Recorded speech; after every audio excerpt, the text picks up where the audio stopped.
All right, so welcome everybody. This video lecture is section 3.5. If this goes super fast, I'll make another video or I'll extend this video for section 3.6. But this is as much as I want to make sure we get through today. And it is all about multiplying and dividing fractions. Okay.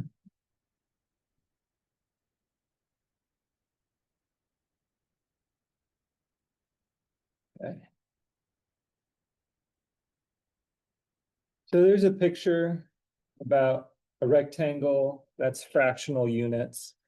I'm not going to redraw the picture. I don't think it's super informative. I'm just going to start by multiple. Yeah.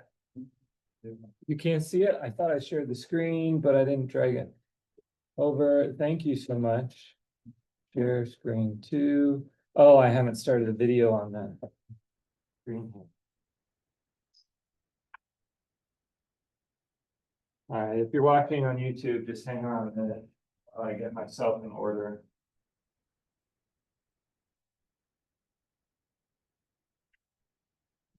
It's a really long time.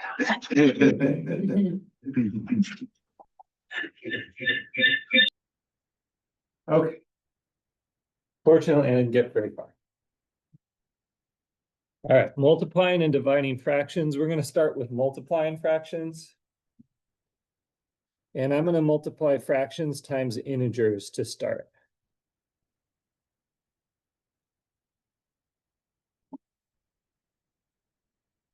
Just to kind of build us up, okay? So let's take 7/2 and multiply it by 3. Now, we've talked about multiplication as repeated addition. So I've got 3 sets of 7/2, that's 21 halves. All right, if I have 1, 2, 3, 4, 5, 6, 7, and then another 1, 2, 3, 4, 5, 6, 7, and another 1, 2, 3, 4, 5, 6, 7, and I add all those together, at the end, I'm going to have 21 of those little half squares.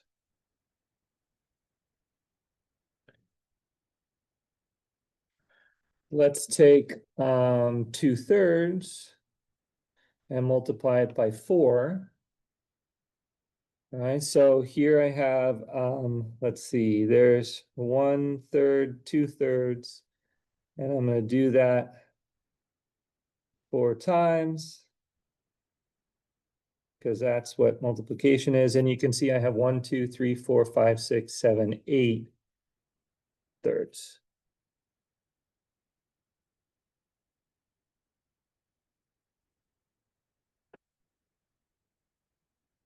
When you multiply a fraction by an integer, you multiply the top of the fraction by the integer. And we have another word for the top of the fraction, which is the numerator.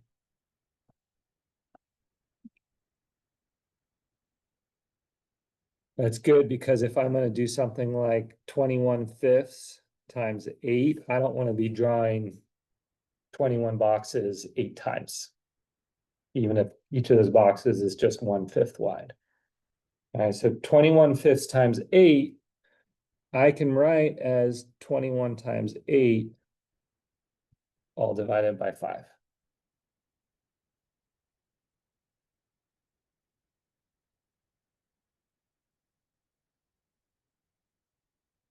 which is 168 over 5.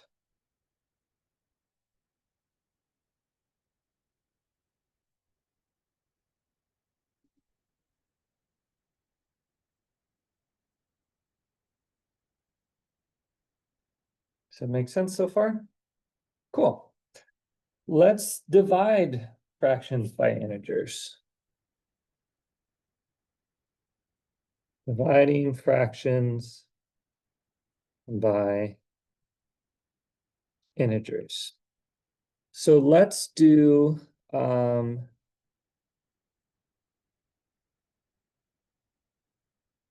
let's do 7/2 again and divide it by 2. But I don't like that division symbol. I've already told you all, I'm not a big fan of that division symbol. I don't really want to write it as a line division either, though, because that's super confusing. So I'm going to write it as multiplication by the 1/2. Dividing by 2 is like multiplying by 1/2. And we've done that a couple times. It makes our work a lot easier. And now let's take a look at what that looks like.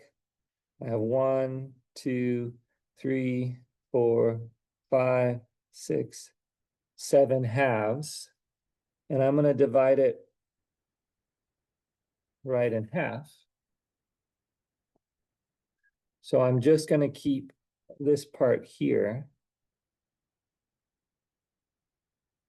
And you may be wondering why I'm doing this. I divide each of those into 2 parts just for fun. And I end up with 7/4 instead of 7/2. 1, 2, 3, 4, 5, 6, 7/4.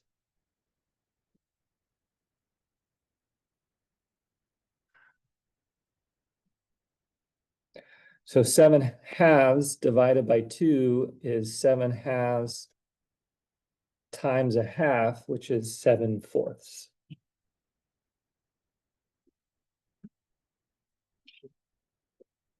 Let's do another one. Let's do 1/3 divided by 5, which I could write as 1/3 times 1/5. I'm going to do this as a nice big pizza.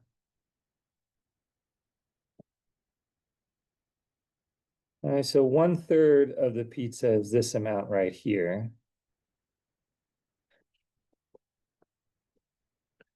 I'm going to divide that third of the pizza into 5 pieces. So I'm going to end up with, oh, I did pretty well there, didn't I? I'm going to end up with this piece right here.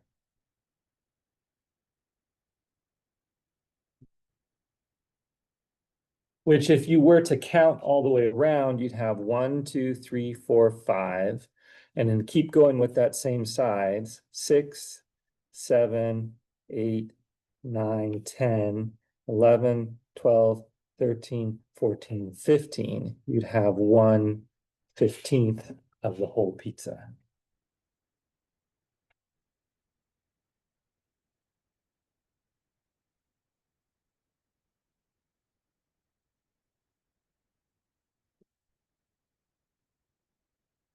When you divide a fraction by an integer, you multiply the bottom of the fraction by the integer. I have run out of space on this page. 7/2 divided by 2. Notice the 4 is what I get when I do 2 times 2. 1/3 divided by 5, the 15 is what I get when I do 3 times 5.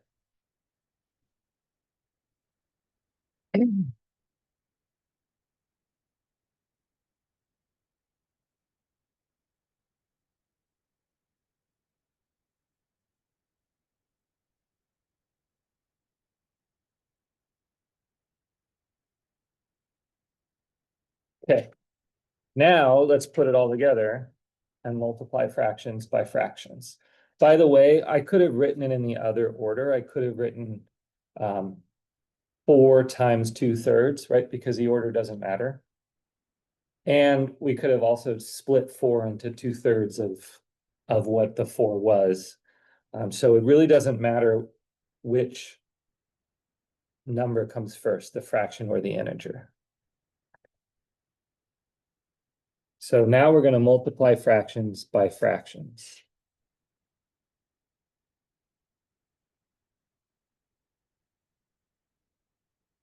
Using what we just developed.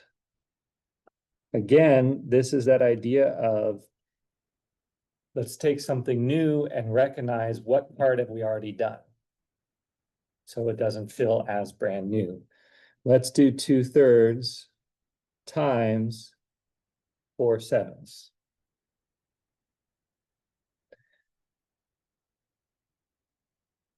And we're just going to follow those same rules. The 2/3 times the 4/7, well, the 4, that's an integer on top. We're multiplying by an integer. So we're just going to do 2 times 4 on top. And the 7th part, well, that's dividing the whole thing by 7. And so we're going to multiply by 7 on the bottom.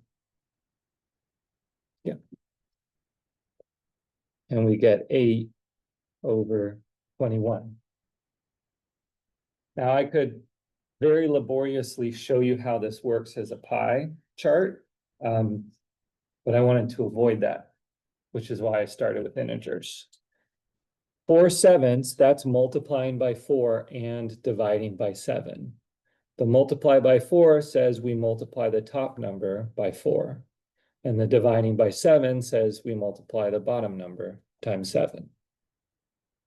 Let's do another one. Let's do 5/11 times 7/6.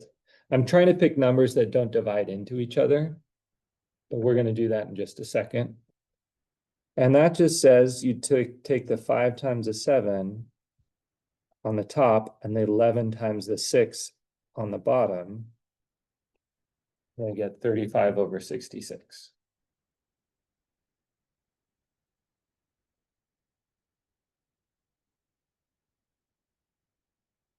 Multiplying fractions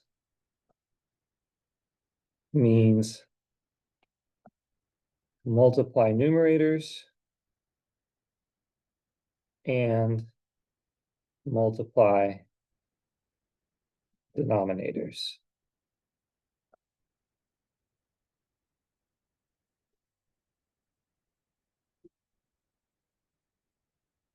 And just to give you a little example of how this is often written, if I use letters to represent my fractions, A over B times C over D,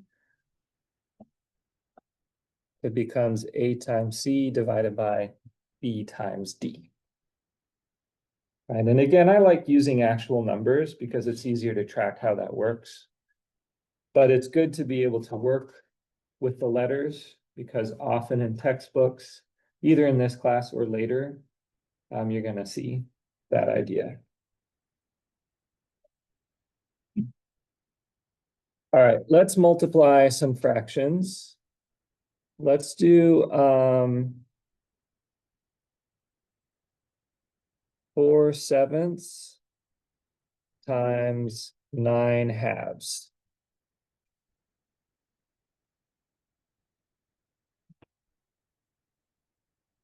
Well, again, I do the 4 times 9 over the 7 times 2, which equals 36 over 14,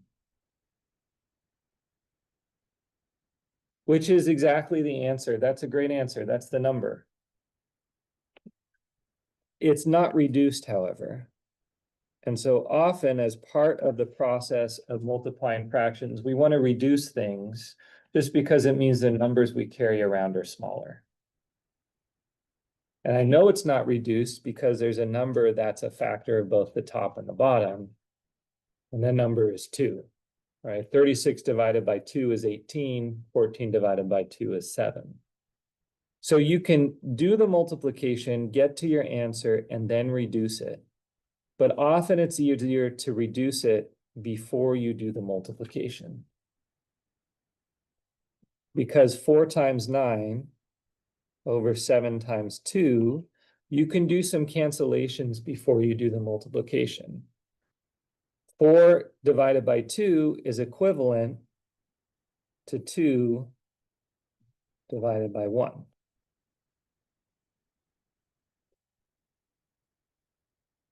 It's often easier to do the cancellations when the numbers are smaller. And that gives me 18 over 7, which is the same as I would have had if I had reduced 36 over 14. So the idea is check for reducing opportunities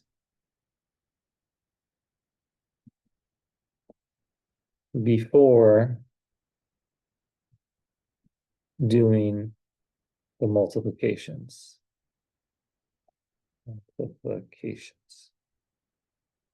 You don't have to. You can do it after. It's usually just a little easier if you do it first.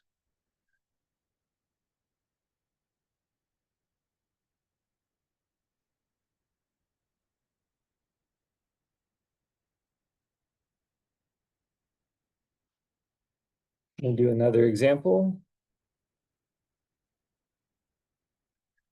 Let's do 12 over 25 times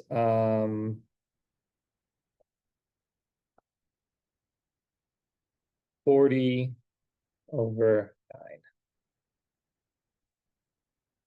I've picked those carefully, so each of these individual fractions, I'm going to sneeze.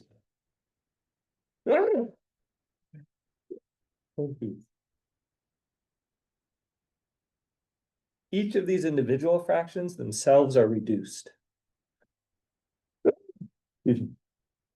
But when I multiply them, I'm going to end up with a fraction that's not reduced. So rather than doing the multiplication and then reducing, let's see if I can do any reducing before. It can help to rearrange things. It doesn't matter what order I write this multiplication, so I can switch the 9 and the 25 if I want.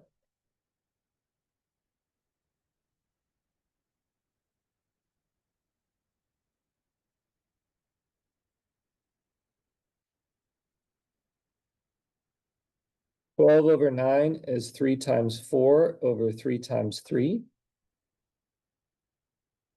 And 40 over 25, I'll put those in parentheses. 40 over 25 is 5 times 8 over 5 times 5. So the 3's cancel, and the 12 over 9 becomes 4 over 3. And then the 5's cancel, and the 40 over 25 becomes 8 over 5. And if I'm doing my arithmetic by hand, right, it's a little easier to do 4 times 8 than it is to do 12 times 40. And it's easier to do 3 times 5 rather than 9 times 25.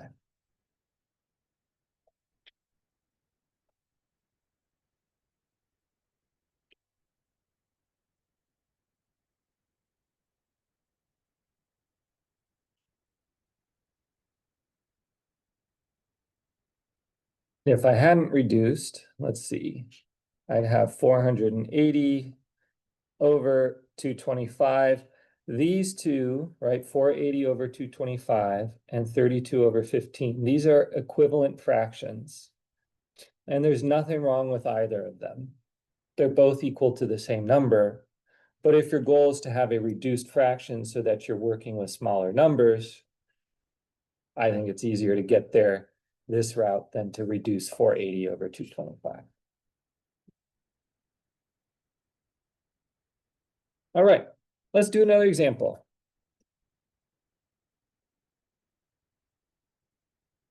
We don't have to have positive numbers.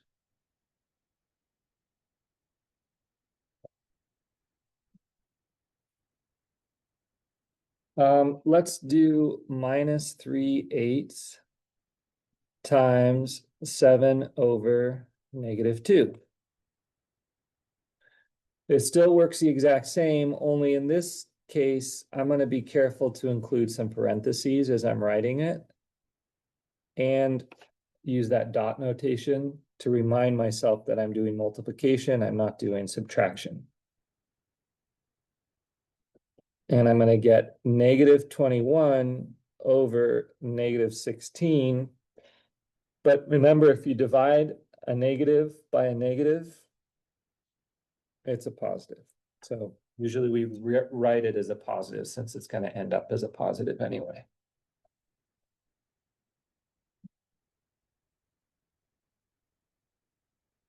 I'm just gonna keep doing examples until we stumble across something interesting.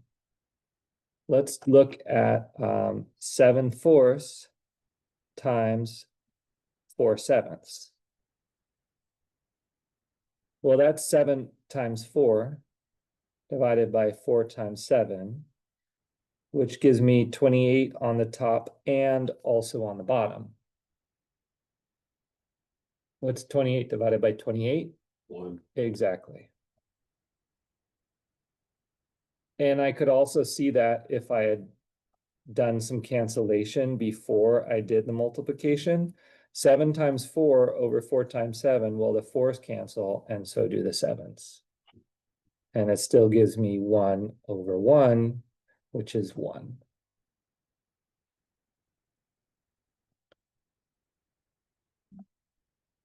You have to be careful though, because if you were to do this cancellation, you might say, aha, everything went away, and so it's 0, but it's not 0, right? It's 1/1, which is 1.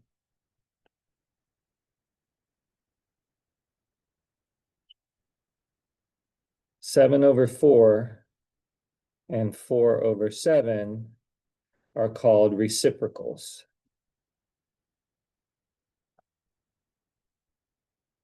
They are flipped.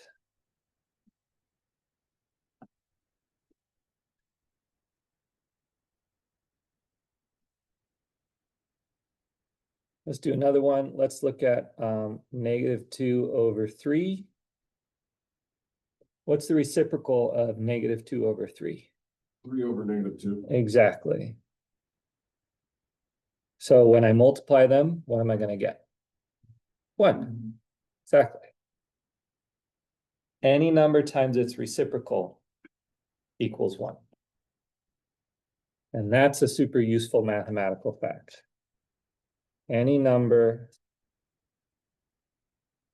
not just a fraction, any number times its reciprocal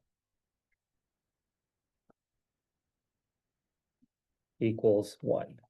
Of course, 0 is going to be an exception because 0 doesn't have a reciprocal.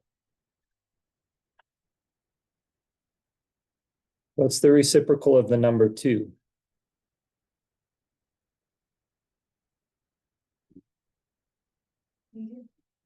Great question. Let's find out. Is it 2? Is it -2? Just do the multiplication. If you got it right, then when you multiply, it better equal 1. What's 2 times 2? 4. So nope. Okay, what's 2 times -2? -4. So nope. But this is how mathematicians discovered these things. They tried something and they checked it. And then that developed some intuition.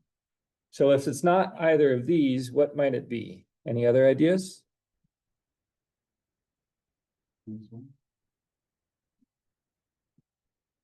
Good guess? Nope.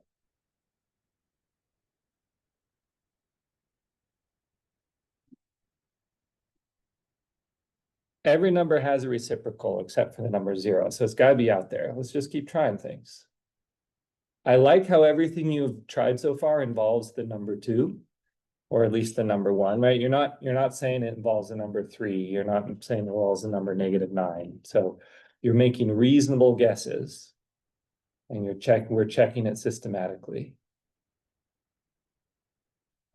Let's try it. 0.5. I'm going to write it as 1/2. What's 2 times 1/2? Oh, we found it. The reciprocal of an integer is 1 over the integer. Let's see what that is. I can always write 2 as an equivalent fraction, 2 over 1. And now when I multiply by 1 over 2, I get 2 times 1 over 1 times 2. And we can do those cancellations, and we get 1 over 1 equals 1.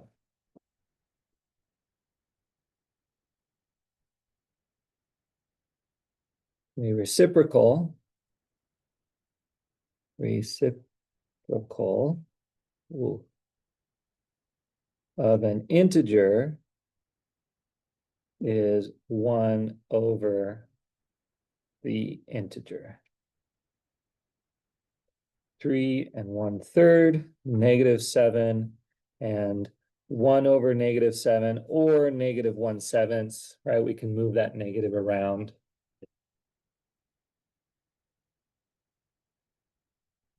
How about the reciprocal of 1/5? What's the reciprocal of 1/5?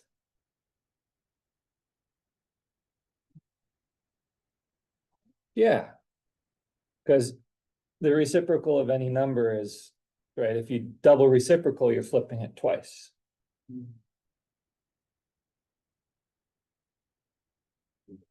And I know this because 1/5 times 5, well, 5 sets of a fifth of the pizza, yeah, that's going to equal 1. So that's kind of nice. It makes solving equations a lot easier. Let me do an example of that. Even though this chapter is very focused just on numbers and not solving algebraic equations, ultimately, the reason we're learning all these rules is to solve algebraic equations. Let's solve 2x equals 14. What do? Yeah, I'm going to undo the multiplication dividing by 2, which is 7. All right, this is a review, but it's always a good idea to start with something that we've done. So now let's solve 3/4 x equals 12.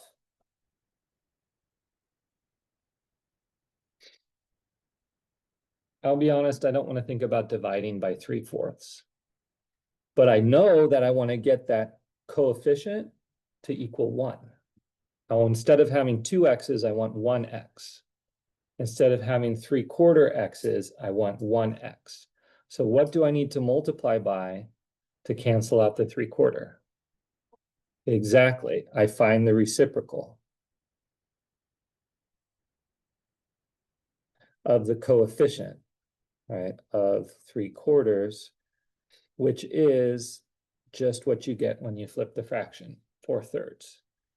So I'm going to take 4/3. I often put it in parentheses, just kind of as a reminder of what I'm doing.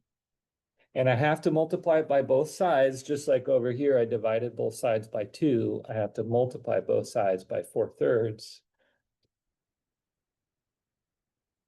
And that 4 on the top and the bottom cancel. And the 3 on the bottom and the top cancel. And I'm left with x on the left side, which is exactly what I wanted. And then I remember my rules: an integer times a fraction, you just multiply the tops, which is 12 times 4 over 3, which is 48 over 3, which is exactly the answer. X is 48 over 3. That's just not reduced all the way. It reduces to 16.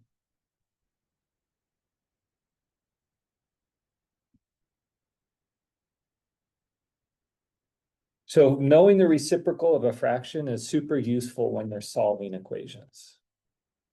And that's one of the times that it's very useful. Yeah.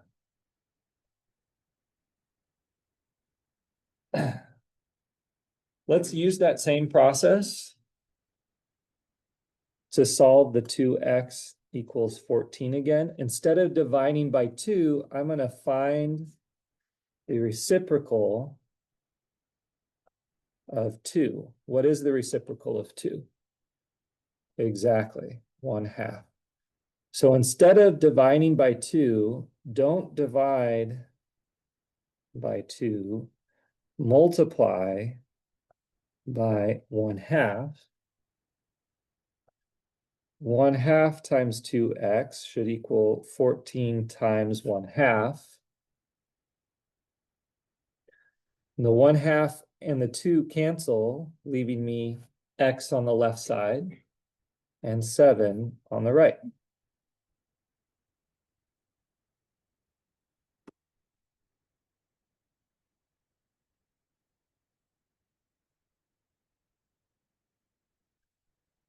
The reason I did that is because of this sentence right there.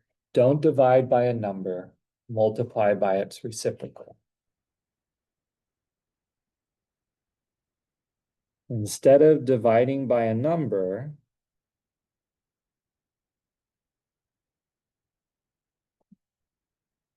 you can multiply by its reciprocal.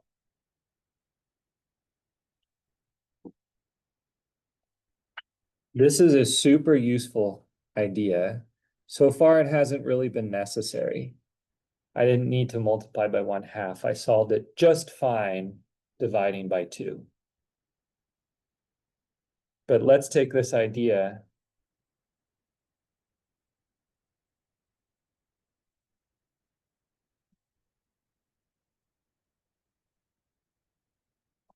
and apply it back to our fractions.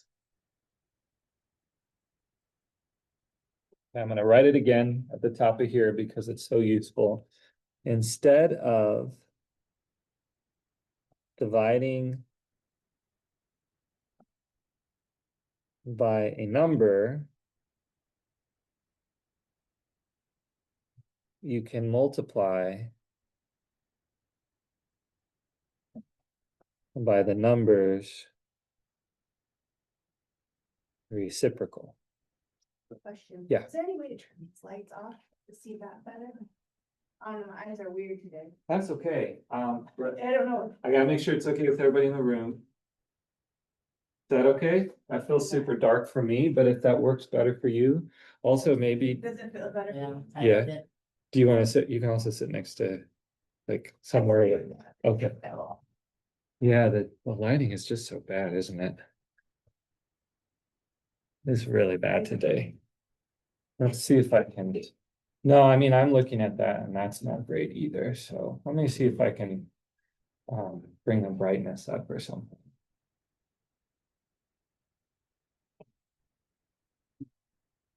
Brightness and color. I'm gonna pause the recording while I fiddle with this. And we're back. All right. So instead of dividing by a number, you can multiply by the number's reciprocal. So let's use that. Actually, as we use it, you're going to see that I already did it right at the beginning. If I have 2/7 times 3, oh, sorry, 2/7 divided by 3, I said I don't like that division. I'm going to say that's 2/7 times 1/3. I already did that. I said I'm going to multiply by the reciprocal of 3. Because that allows me to do the 2 times 1 divided by 7 by times 3, which is how we talked about dividing fractions by an integer. This is really useful if I want to take something like 8/5 and divide it by, let's see, 9/11. And I really don't like that notation. So instead, I'm going to take the 8/5 and multiply it by the reciprocal.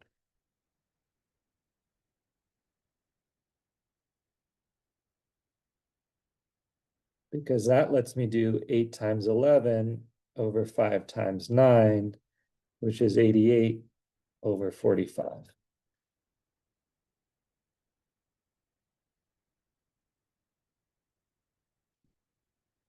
When you divide fractions,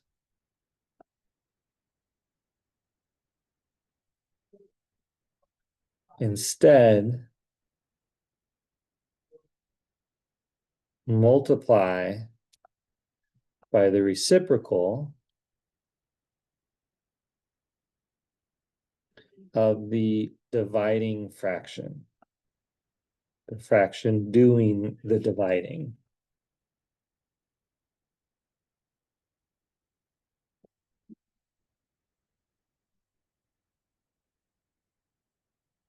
Let me do another one. It's more common, even so, to see something like 2/7 divided by 3/5. Now we see that a lot, where it's one fraction divided by another fraction. Again, this is just rotten notation. It's very confusing, but if you identify the dividing fraction, the fancy word for the thing that divides is the divisor. It's the dividing fraction. You can write it instead as multiplying by the reciprocal.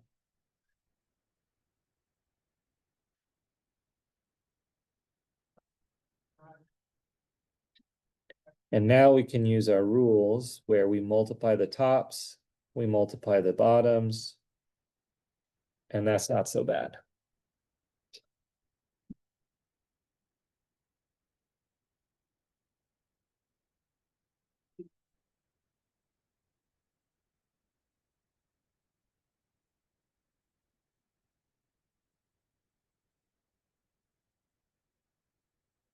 The best way to build this skill is just to practice it.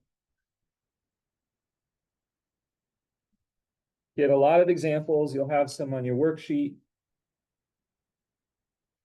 You'll have more on your homework.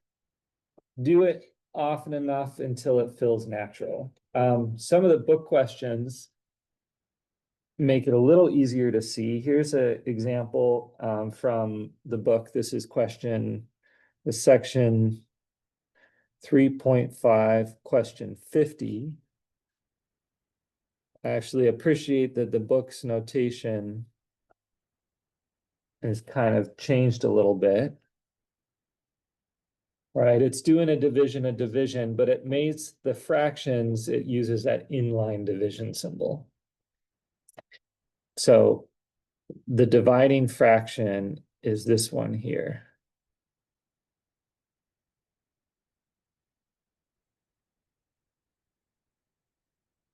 And yet I would still probably rewrite this as 34 over 3, and then a nice big division symbol divided by -4 over 6. Your division symbols don't all have to be the same size. Making that middle one bigger can help identify that you're dividing fractions. What's the reciprocal of -4 over 6? 6 over -4. All right, you just flip it. So I have -34 times 6 over 3 times -4. I could do a little reducing. So let's combine some of our skills. Because 6 over 3, that's going to reduce to just 2 over 1. And -34 over -4, that's going to reduce to 17 over 2, actually. And actually, those 2's then cancel. And I'm just going to end up with 17. So question 50, that weird looking fraction, that double fraction, is just the number 17.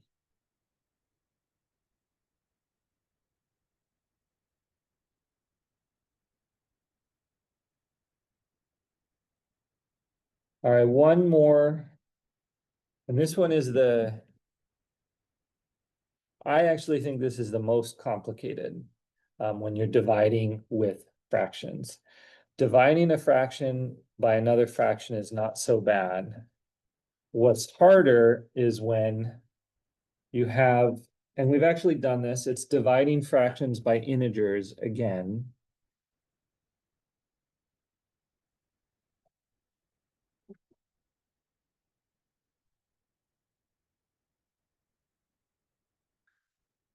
Let's do 7/2 and divide that by 5.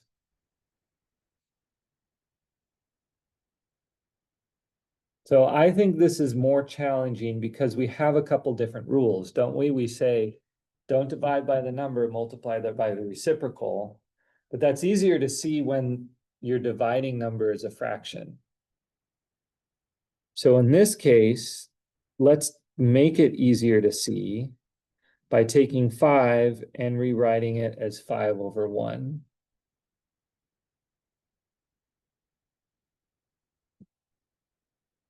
So this is our dividing number, or our dividing fraction.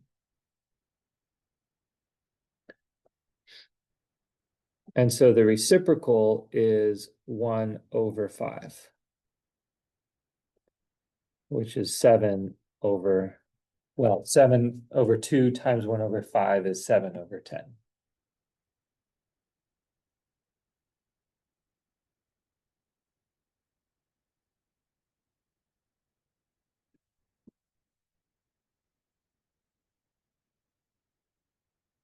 And what this operation really is dividing, then dividing again.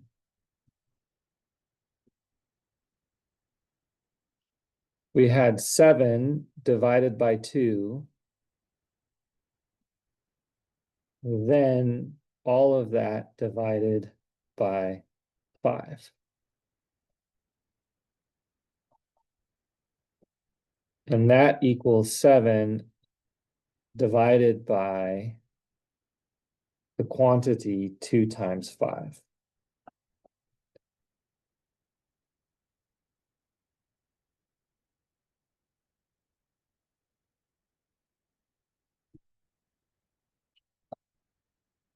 Which is 7 divided by 10.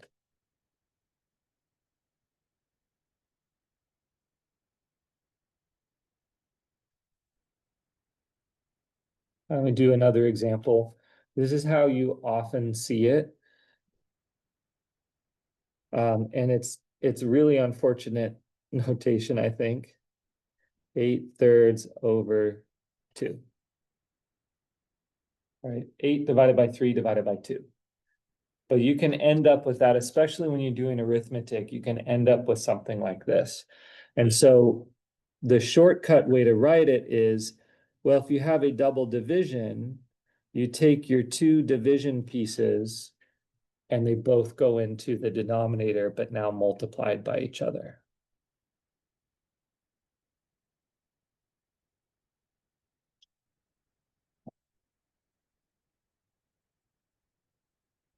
And again, it just takes practice and checking it, practice and checking it until you can do it 10 times in a row without making a mistake on your notation. And as soon as you can do questions like this 10 times in a row without making a mistake, then you've got the process down. But it's not obvious at all what 8/3/2 should end up being until you've developed those mathematical habits. All right. We're done. I'm going to stop there and we'll spend the rest of the time working